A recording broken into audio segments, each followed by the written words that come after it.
నమస్తే సార్. నమస్తే అమ్మా. రేలుపల్లి గ్రామంలో మీరు ఇప్పుడు దాకా పర్యటించారు కదా, జనాల మధ్య ప్రజల్లో స్పందన ఏ విధంగా ఉంది?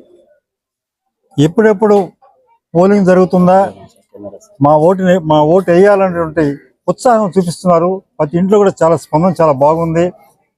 జగన్మోహన్ రెడ్డి సంక్షేమ పథకాల ద్వారా లబ్ధి పొందినటువంటి ప్రజలందరూ కూడా ఎంతో సంతోషంగా మనం జగన్ని మళ్ళీ గెలిపించుకొని ఆయన సీఎం చేయాలన్నటువంటి తపన పడుతున్నారు. ఈ గ్రామంలో ఏ అభివృద్ధి కార్యక్రమాలు జరిగాయి సార్? మళ్ళా ప్రభుత్వం వస్తే ఏ అభివృద్ధి కార్యక్రమాలు చేస్తారు? మా గ్రామంలో దాదాపు 190% అభివృద్ధి కార్యక్రమాలన్నీ కూడా జరిగిపోయినాయి.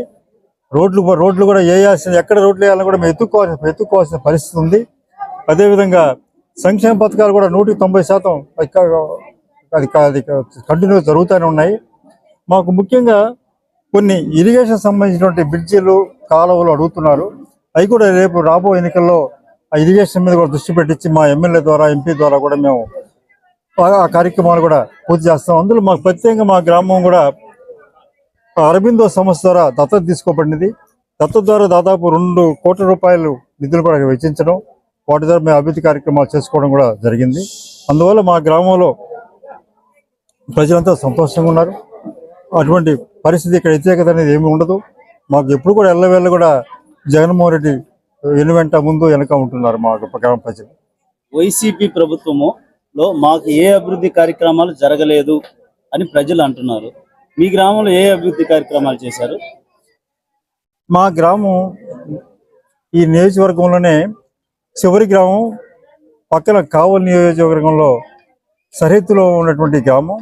ఈ గ్రామంలో దాదాపు మా గ్రామంలో 350 మంది రైతులకి ఎటువంటి పొలాలకి స్థిరీకరణ రిజిస్ట్రేషన్ గత 108 సంవత్సరాల కింద చేసినటువంటి సర్వే డైగ్రాట్ ప్రకారం భూములు ఈరోజు రైతులు అన్ని అగ్రిమెంట్ ద్వారా వాళ్ళు అనామతుగా చేసుకున్నారు తప్ప ఒక చట్టబద్ధత, ఒక పట్టాదారు పుస్తకాలు, ఎటువంటి హక్కులు, లోన్లు తీసుకోలేని పరిస్థితిలో ఉన్నటువంటి క్రమంలో జగనన్న భూరక్ష పథకం కింద రీసర్వే చేయడం జరిగింది. దాంట్లో దాదాపు అందరికి కూడా వాళ్ళ యొక్క భూముల్ని కాగితాల మీద తీసుకొచ్చి చట్టబద్ధత కల్పించారు. ఎంతో ఆనందంగా మా రైతులు ఉన్నారు. తర్వాత మాకు పంటలు కూడా చాలా సమృద్ధిగా పండుతున్నాయి, కాలువలో నీళ్ళు వస్తున్నాయి. మాకు జగన్ ప్రభుత్వం వచ్చిన తర్వాత రైతులు ఎంతో ఆనందంగా, అందులో ఈ సంవత్సరం ధాన్యం ధర కూడా చాలా ఎక్కువగా ఉన్నది. దానివల్ల ఎంతో సంతోషంగా మా రైతులు ఉన్నారు. ప్రతిపక్షాలు ఎక్కువ బలాన్ని పంచుకుంటున్నారు. వైసీపీ ప్రభుత్వం బలహీనత అవుతుంది ప్రజెంట్ లో.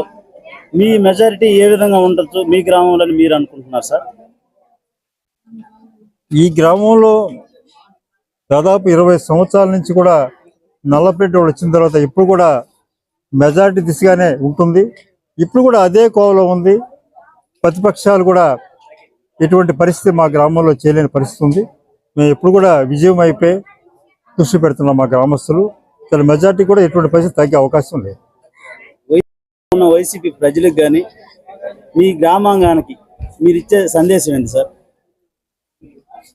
మనకు ఒక అవకాశం వచ్చింది. ఇప్పుడు మన గ్రామానికి సంబంధించినటువంటి విజయసాయి కూతురు మా గ్రామానికి సంబంధించిన కోడలు, అందులో మా గ్రామానికి సంబంధించినటువంటి అరబిందో సంస్థ వారికి ఈంకుడుగా ఉన్నటువంటి విజయసాయి రెడ్డి ఎంపీ గారుగా పోటీ చేస్తున్నారు. అందువల్ల ఈ అవకాశాన్ని కూడా మనం ఉపయోగించుకొని ముందు ఈ గ్రామంలో ఇంకా మెరుగైన అభివృద్ధి కార్యక్రమాలు చేసుకోవాలంటే మనం ఉమ్మడిగా అందరం కలిసి కూడా పార్టీలు రహితంగా మనం ఫ్యాన్ గుర్తుకి వేసి గెలిపించుకోవాలని చెప్పి మా గ్రామస్తులకు విజ్ఞప్తి చేస్తున్నాను. మరిన్ని అప్డేట్స్ కోసం మన HN9 టీవీ ఛానల్ ని సబ్స్క్రైబ్ చేసుకోండి.